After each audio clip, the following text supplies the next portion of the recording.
So what the hell happened, right? Like, how did we get so far away of what was once great? Well, I'm reading The Power Broker now. I am 35 hours into a 60-hour audiobook. Wow. Robert Caro's book, The Power Broker, about the life of Robert Moses, who is famous as being the most powerful American that's ever lived, even though he was never elected to any office, who not only completely remade the New York metropolitan area, but actually had a tremendous influence nationwide and beyond, causing other cities throughout the U.S. to emulate his methods. And he ideologically was raised at a time when the car was becoming available, and of course was this amazing, amazing tool that folks like him saw as the only way to get around because it was the future. Additionally, as the book makes potently clear, he had no real concern, aside from a paternalistic one, for people on the lower end of the income ladder, and had a complete disdain and lack of care for minorities and poor people. And that also strongly powered his decision to reorganize the landscape around private automobiles and to never fund transit, to disenfranchise transit. Famously, the bridges he built along the roads that connected New York City to his incredible Jones Beach playground and beach in Long Island, the bridges were too low to allow buses to go through because he didn't even want poor people to be able to get to those facilities. He never questioned, and in fact, was a leading proponent around the idea that the car was the only way to get around. And he remade New York City, and then all the other cities imitated the work he was doing with that intention. It's what the transit planner Jarrett Walker would now call elite projection. Except elite projection is kind of benevolent, and it's people who mean to do well, but don't understand because they're unaware of the way other people live, that the way that they live is not how the world works.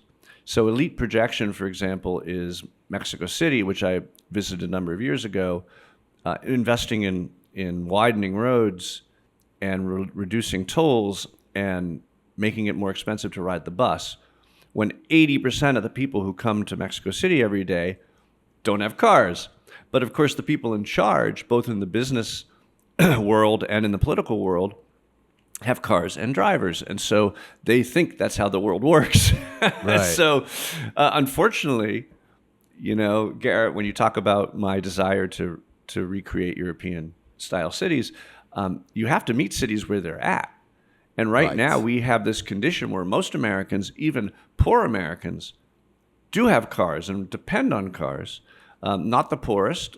And clearly anything you can do to invest in alternatives to driving are disproportionately benefiting lower income people, particularly bicycle investments, which have this impression of being, again, an elite, bike commuting is seen in some circles as an elite activity, when in fact 38.5% of the people who bike to work or school are from the lowest 25% of income earners.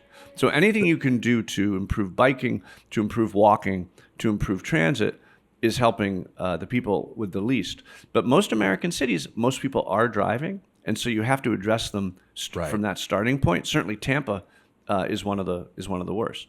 And in Florida, you do have these amazing hurricanes that come through, horrible hurricanes really that come through every season. You got to get people out. You need millions of people to get out of a state.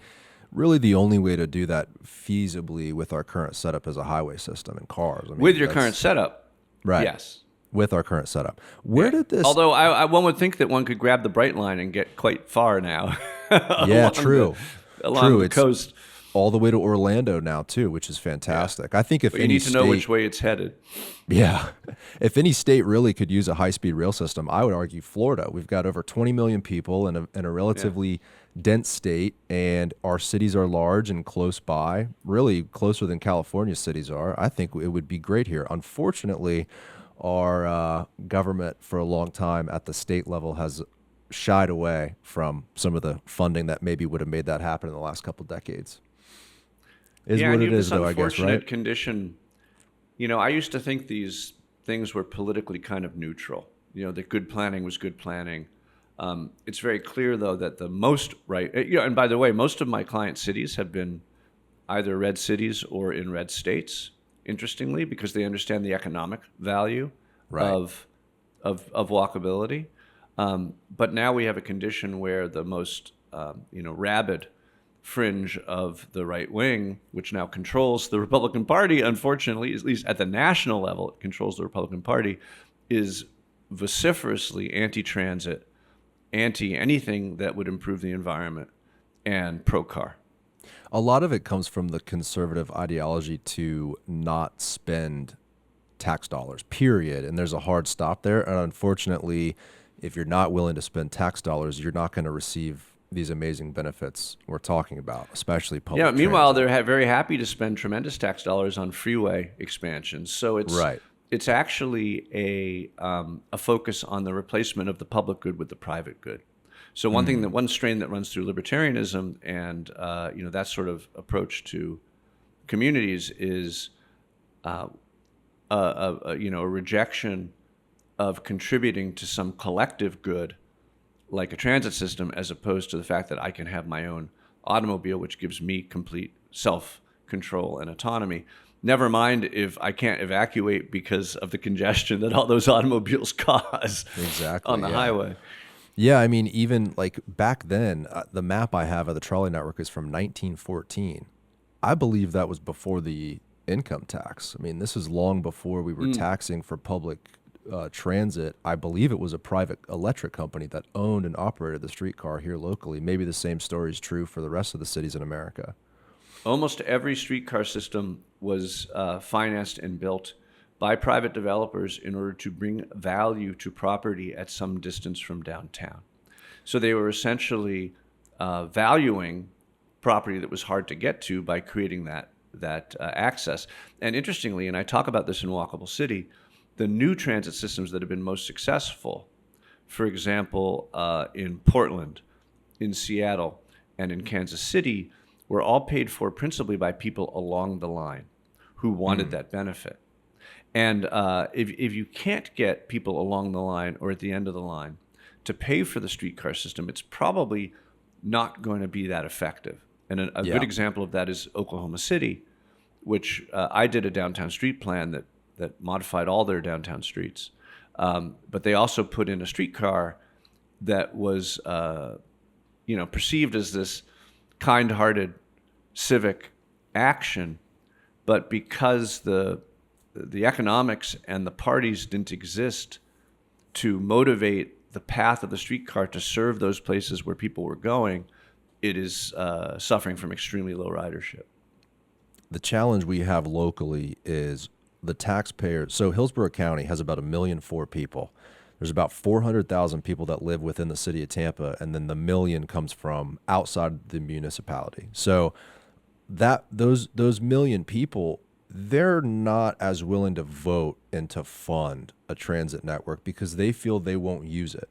And the people in the city are frustrated, and it's hard to get those taxpayers and those voters to go along with a program that they might not use. So I think what we're both alluding to is really a shift in the American culture, but in the American mindset of a contributing society is better for us all, where I think today people are very individualistic.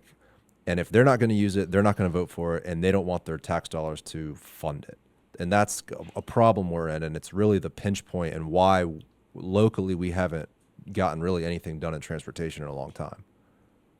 Well, I mean, that's why my practice is focused on short-term benefits to either, there's the Newtown work, of course, which takes a little more time, but there's a lot of focus on short-term benefits to existing city centers, many of which are principally automotive.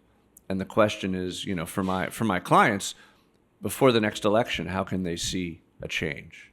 And that's where we don't focus on regional planning and we don't focus on putting in transit systems, but rather we do focus, although it's not something I work on personally, we focus on rerouting bus networks so they're extraordinarily more effective and efficient, which we could talk about. Simply a matter of changing where your buses go and when.